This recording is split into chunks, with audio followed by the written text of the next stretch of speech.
ఈ ప్రభుత్వానికి అది నేను చెప్పదలుచుకున్నది. చెప్పండి ఇక పేటిఎం వర్సెస్ పీటీఎం.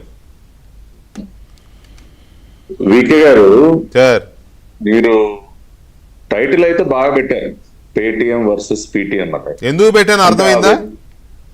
అర్థమైంది, అది పెట్టడం కూడా కరెక్టే. ఆ వ్యత్యాసం కూడా అందరికి తెలియాలి. అంటే ఒక పక్కన రాష్ట్రంలో చలామణ ఏదో ఒక ప్రతిపక్ష నాయకుడు అని చెప్పుకుంటూ చలామణి అవుతున్నటువంటి ఒక వ్యక్తి, అతను ప్రోత్సహిస్తున్నటువంటి సంస్కృతి ఏ రకంగా ఉంది, ఒక జనరేషన్ మొత్తాన్ని కూడా ఏ విధంగా నాశనం చేస్తా ఉన్నాడు. రెండో పక్కన ఈ రోజు రాష్ట్ర ముఖ్యమంత్రిగా ఉన్నటువంటి నారా చంద్రబాబు నాయుడు గారు మన యువత భవిష్యత్తు కోసం, వారి మంచి కోసం బంగారు బాటలు ఏ విధంగా వేస్తున్నారు, వారిని ఒక మంచి దారిలో పెట్టడానికి ఎంత శ్రమ పడుతున్నారో, ఈ రెండింటి కంపారిజన్ ఖచ్చితంగా జరగాలి. ఒక పక్కనే అంతా రప్ప తలలు నరికే బ్యాచ్, నరుకుతాం, కోస్తాం, తొక్కుతాం. తొక్కి చూపించారు కదా, మనిషి తలకాయని తొక్కారు. తర్వాత రైతు సంవత్సరం పాటు శ్రమించి పండించినటువంటి పంటని రోడ్డు మీద బారేసి తొక్కుకుంటూ తమ పైశాచిక ఆనందాన్ని ఏ విధంగా తీర్చుకున్నారో అది చూసాం. సో జగన్ రెడ్డి అనే వ్యక్తి ఒక పేటిఎం బ్యాచ్ ని తయారు చేసి ఆయన నేర్పించేది ఏంటంటే రప్ప నరకటం, తొక్కటం, తోలు తీయటం, ఇవన్నమాట ఆయన నేర్పించేది.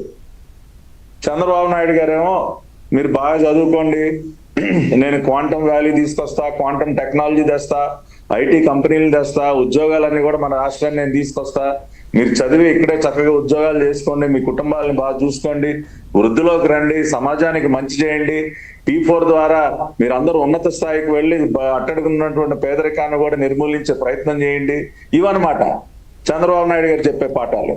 కాబట్టి ఖచ్చితంగా పేటిఎం పీటీఎం యొక్క కంపారిజన్ అనేది జరిగి తీరాలి. వాళ్ళ ప్రజలందరూ కూడా గమనిస్తున్నారు.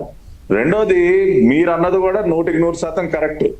మనం సంస్కరించాల్సి, ఒక జనరేషన్ లో ఒక మార్పు తీసుకురావాలి, సంస్కరించాలి, వారి ఆలోచన విధానాన్ని మార్చాలి అనుకున్నప్పుడు కేవలం క్లాస్ రూమ్ లోనే కాకుండా బయట ఇందాక మీరు ఏదైతే చదివి వినిపించారో ఇటువంటి విపరీత పోకడలకు పోతున్నటువంటి కొంతమంది, ఎవరైతే ఈ జగన్ రెడ్డి ఈ పేటిఎం బ్యాచ్ యొక్క ప్రభావానికి లోనై ఇటువంటి వికృత చేష్టలు చేస్తున్నటువంటి యువత ఎవరైతే ఉన్నారో వారికి కూడా ఖచ్చితంగా పాఠాలు నేర్పాలి.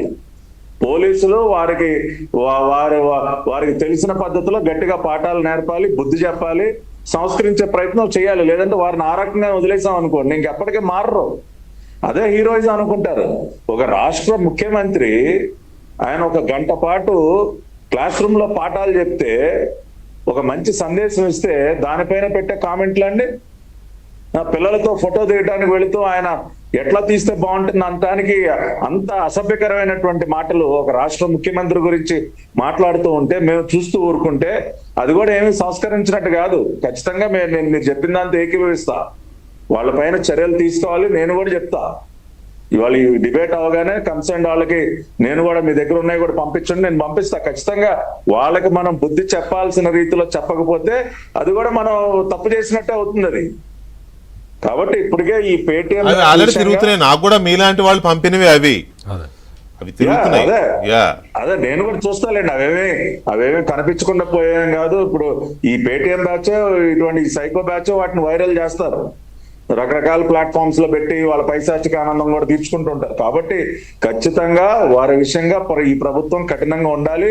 ఉండమని కూడా ముఖ్యమంత్రి గారు చెప్పారు, లోకేష్ గారు చెప్పారు, పవన్ కళ్యాణ్ గారు చెప్పారు. వాళ్ళందరూ ఒకే లైన్ లో ఉన్నారు. కాబట్టి ఖచ్చితంగా ఆ పని చేసి తీరాలి, చేసి తీరుతాం కూడా. రెండో పక్కన